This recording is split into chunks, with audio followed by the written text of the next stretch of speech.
Carolina, is pushing back on the disinformation and conspiracy theories Donald Trump and his allies continue to spread in the aftermath of Hurricane Helene and now around Hurricane Milton. In an email to his constituents yesterday, Congressman Edwards, who represents western North Carolina ravaged by the flooding after Helene, wrote this, quote, "These conspiracy theories, while certainly frustrating, have done more harm than most people may realize. The spreading of falsehoods has diverted state, local, and federal resources from helping NC-11, his district, recover toward refuting hearsay and repeatedly trying to set the record straight."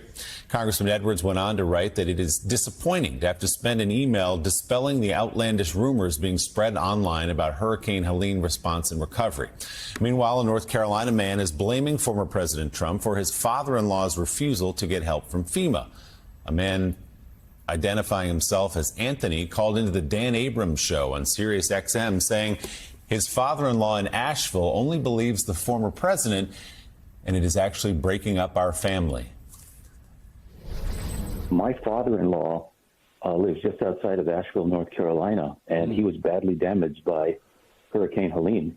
And he has refused all FEMA help because he's a hardcore Trumper. And he literally believes that if he accepts anything from FEMA, they're going to take his house. I don't understand how so many people are under the spell of this freaking con man. I don't understand it. Well, it's absolutely heartbreaking about your father-in-law. I'm so sorry to hear it. I hope. Man, it's hard to even imagine it. I mean, he lost almost everything, and he's refusing all help from the federal government and complaining to us that he doesn't have food, that he doesn't have the stuff he needs, and yet he won't accept the help. What the hell are we supposed to do? We're not in a position to be able to fly across the country and help him.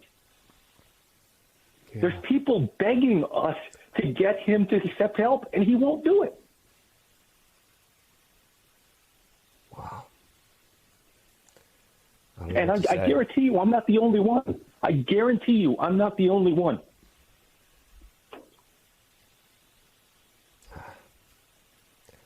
I wish there was something I could say as to, I don't know. Does he have access to any electronics where you could send him some information debunking this, and that he might? We've done all of that. We've done all of that. We've sent him all the FEMA bulletins. We've sent him all the stuff from the fact checkers. He doesn't believe it. He thinks it's all, he just believes Trump. Literally, Dan, it's a cult. He's a cult member. I'm sorry to say it. He's a cult member. And he's my father-in-law, and it sucks. Just one story there after the storm. Joining us now, longtime political strategist, our good friend Mike Murphy. Mike, it's great to have you here. You've been in the Republican political game for a long time. We now say racket, but yes, the racket. Yes, okay, really, I'll let you say it. It went from a game to a racket, which is why I'm so infuriated. But go ahead. So let's talk about the racket then. It used to be that the kind of stuff we're hearing from Marjorie Taylor Greene and Donald Trump was the guy at the end of the bar. He had a conspiracy theory he wanted to tell you about, and you can kind of laugh him off, and there were dark corners of the internet where it lived. But now it's been elevated to the center of the political discourse. The guy who was president and wants to be again is elevating all this stuff. Right. In the old days, we'd have the little kook wing that would bark at the moon, everybody, Now, they've been encouraged, they've been put on steroids to get front and center. And again, the old method was people knew this is serious business, let alone a hurricane. So, oh no, we don't do that. Now we've got a ringmaster saying, you step right up, let's hear more about space lasers.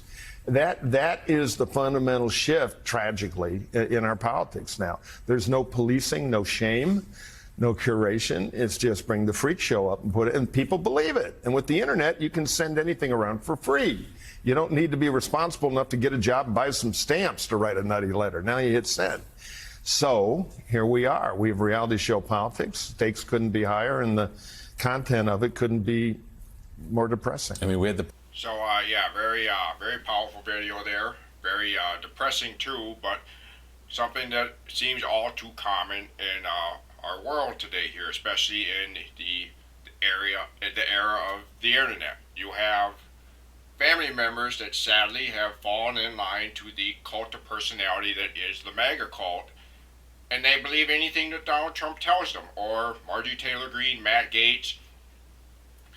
two representatives that are involved in, these states that are getting hammered and devastated by these back-to-back massive hurricanes. And it's really frustrating as these the people here at MSNBC and the longtime Republican. It's frustrating that some of these guys have to deal with this stuff and watching their party literally fall apart and buy into the lies that Donald Trump and the MAGA cult spew out to their cultists, and that's the only people they will believe in. It's sad.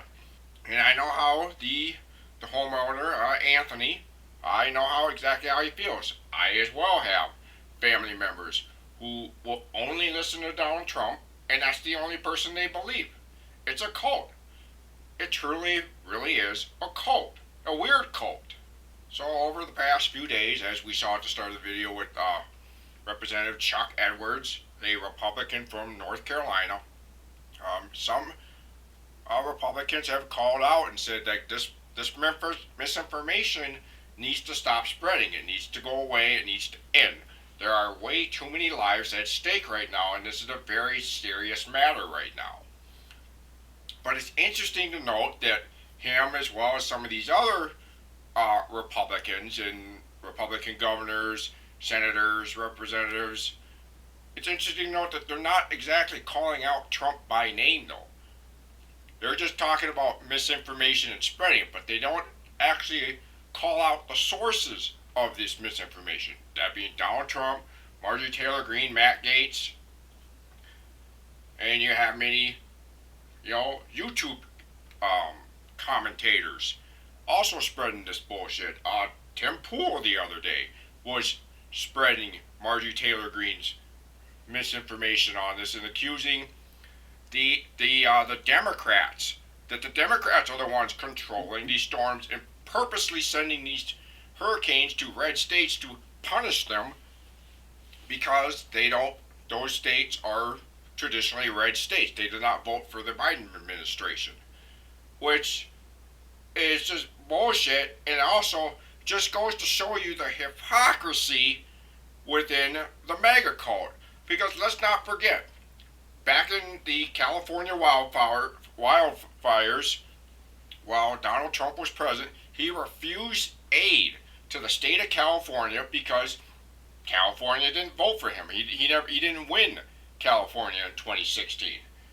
And it took convincing from people on his staff to eventually give aid to the state of California because there are Republican voters in that state, even though they're vastly outnumbered.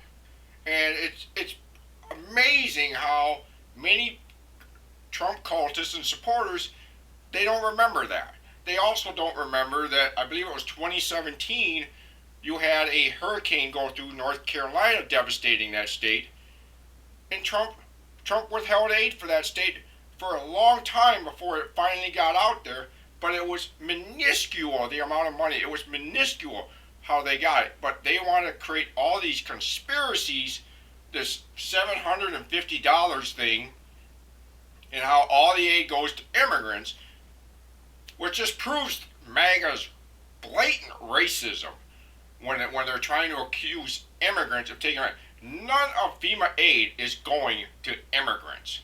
And it's bullshit how they keep spreading this bullshit lie and forgetting how disastrous Trump was when it came to handling natural disasters. So I'm going to send you guys off.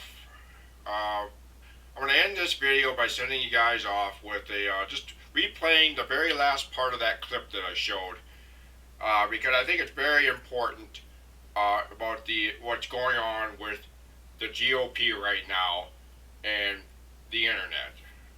Let's watch it one more time. Right. In the old days, we'd have the little kook wing that would bark at the moon. Everybody, Now, they've been encouraged. They've been put on steroids to get front and center. And again, the old method was people knew this is serious business, let alone a hurricane. So, oh no, we don't do that. Now we've got a ringmaster saying, you step right up. Let's hear more about space lasers.